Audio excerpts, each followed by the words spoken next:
नमस्कार बंधुरा आपनारा निश्चयई भालो आछेन। रिंकू रान्नाघरे आपनादेर सबाइके स्वागत। बंधुरा आज आमी आपनादेर तैरी करे देखाबो पटल चिंगड़ी भर्ता। एटा एमनई एकटा लोभनीय भर्ता जेटा दिये एक थाला भात कखन जे शेष हये जाबे ता किन्तु बुझतेई पारबेन ना। ताहले आमी किभाबे এই পটল চিংড়ি ভর্তাটা করছি সেটা দেখতে হলে আমার সাথে শেষ পর্যন্ত থাকুন। আশা করি আপনাদের ভীষণই ভালো লাগবে। চলুন তাহলে দেখে নেওয়া যাক আজকের আমার পটল চিংড়ি ভর্তার রেসিপি। পটল চিংড়ি ভর্তা করার জন্য এখানে আমি 350 গ্রাম পটল নিয়েছি। আপনারা কম বেশি করে নিতে পারেন। এই ভর্তা করতে পটলগুলো একটু কচি হলেই কিন্তু বেশি ভালো হয়। যদি হাতের কাছে তা না থাকে তবে যেটা পাবেন সেটা দিয়েও করতে পারেন। এরপর পটল থেকে খোসাটা সম্পূর্ণ ছাড়িয়ে নেব।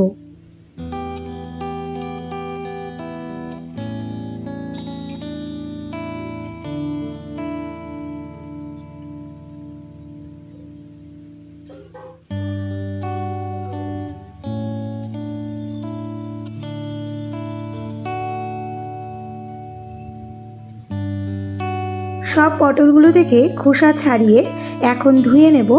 তারপর আমি পটলগুলো দুপাশ থেকে একটু একটু করে ফেলে দিয়ে মাঝ বরাবর দুটো করে টুকরো করে নেব। এইভাবে সব পটলগুলো কেটে নিয়েছি। এছাড়া এর সাথে নিয়েছি 100 গ্রাম চিংড়ি মাছ। ছোট ছোট চিংড়ি নিয়েছি এখানে। আপনারা এগুলো এই মাপেরও নিতে পারেন, এর থেকে ছোট চিংড়ি যদি পান সেটা দিয়েও এটা করা যায়। চিংড়িগুলো ধুয়ে তারপর বেছে নিয়েছি আর চিংড়ির পিঠের দিকে একটা নোংরা থাকে সেটাও লেজের দিক দিয়ে টেনে ফেলে দিয়েছি। তারপর গ্যাসে একটা কড়াই বসিয়ে কিছুটা জল দিয়ে দিলাম। জলের মধ্যে দিয়ে দিলাম কেটে রাখা পটলগুলো, সাথে দিলাম সামান্য একটু লবণ। এরপর একটু মিশিয়ে নিয়ে এটা হাই ফ্লেমে আমি ভাপিয়ে নেব।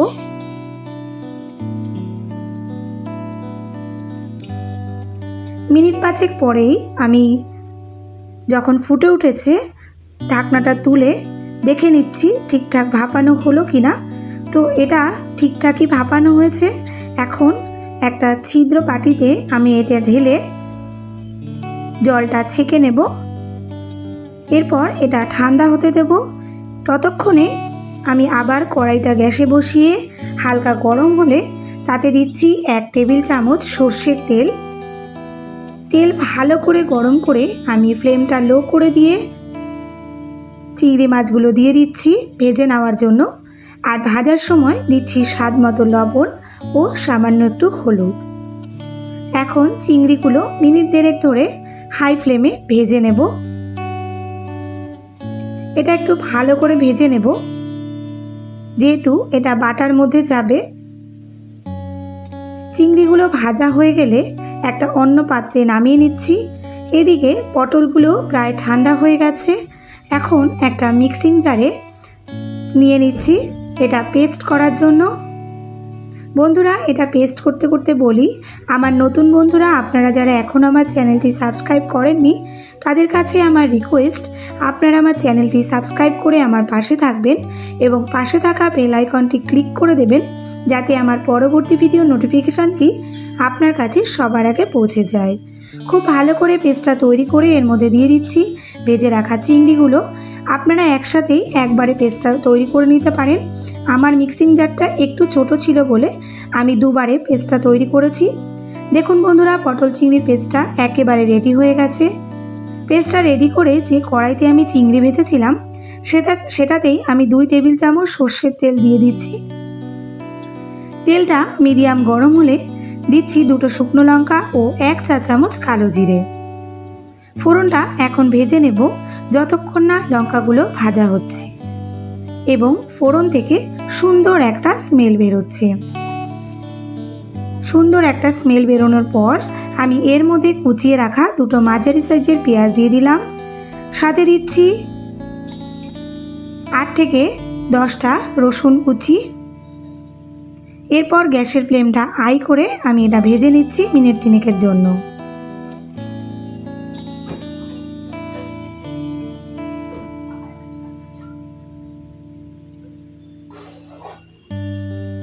মিনিট 3 পর পেঁয়াজটা একটু নরম হয়ে আসলে তখন আমি এর মধ্যে দিলাম 1 চামচ আদা বাটা। এখন একটু নাড়াচাড়া করে তারপর আমি পেস্ট করে রাখা পটল ও চিংড়ি এর মধ্যে দিয়ে দেব। খুব বেশিক্ষণ কিন্তু নাড়াচাড়া করার দরকার নেই।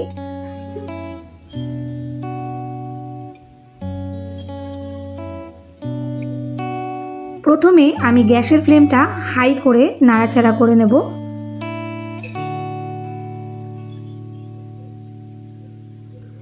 এতে এই পেস্টটা খুব তাড়াতাড়ি কিন্তু শুকিয়ে যাবে।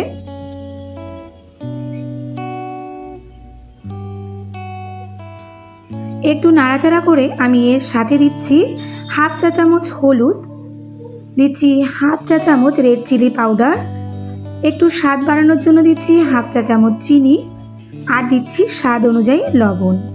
সব গুঁড়ো মশলা দিয়ে আবারও বেশ ভালো করে মিশিয়ে নেব।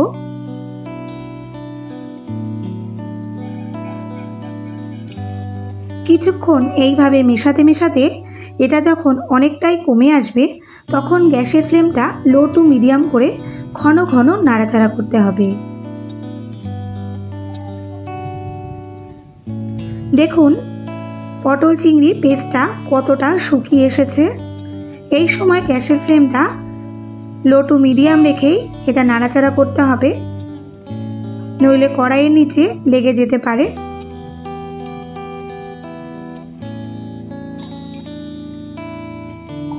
এটা যখন প্রায় শুকিয়ে এসেছে তখন আমি এর মধ্যে দিচ্ছি টেস্ট করে কিছুটা লবণ, দিচ্ছি সামান্য একটু মিষ্টি, আর ঝাল কম ছিল বলে আমি আবার একটু কাঁচা লঙ্কা কুচি দিয়েছি, আর দিয়েছি সামান্য ভাজা ধনে ও জিরে গুঁড়ো।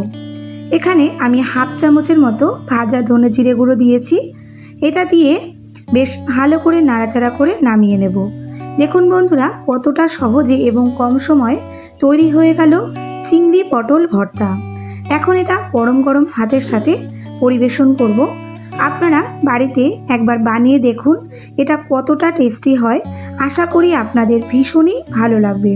সবশেষে ভর্তাটা একটা পাত্রে আমি নামিয়ে উপর থেকে 1 টেবিল চামচ কাঁচা সর্ষের তেল ছড়িয়ে দিলাম, আর সাজিয়ে দিলাম 3টে গোটা চিংড়ি ও 1টা কাঁচা লঙ্কা দিয়ে। আমার আজকের রেসিপিটি আপনাদের ভালো লাগলে একটা লাইক করে শেয়ার করে দিন। এখন তাহলে আসি বন্ধুরা, আপনারা সবাই ভালো থাকবেন, সুস্থ থাকবেন। দেখা হচ্ছে খুব শিগগিরই। আর হ্যাঁ, কমেন্ট করতে কিন্তু একদমই ভুলবেন না।